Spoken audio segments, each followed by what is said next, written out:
અમદાવાદમાં plane crash થયું એ પછી એક મોટા સમાચાર મળી રહ્યા છે કે મોટી સંખ્યામાં ફ્લાઇટ્સ રદ થઈ છે।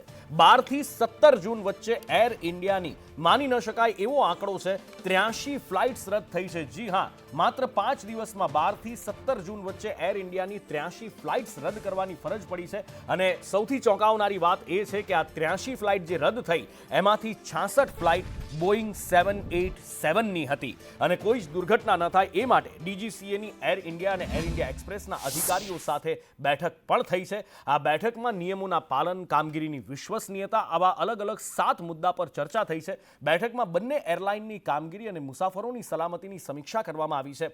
એર ઇન્ડિયા એક્સપ્રેસ દરરોજ 1000 ફ્લાઇટનું સંચાલન કરે છે અને માટે કોઈ દુર્ઘટના ન થાય, બીજી કોઈ આવી હતભાગી ઘટના ન બને એ માટે ડીજીસીએ દ્વારા આ બેઠક કરવામાં આવી હતી। પણ ચોંકાવનારી વાત એ છે કે 83 ફ્લાઇટ્સ એર ઇન્ડિયાની 5 દિવસની અંદર રદ થવી અને એમાં પણ 66 બોઈંગ 787 એ ઘણું બધું કહી જાય છે।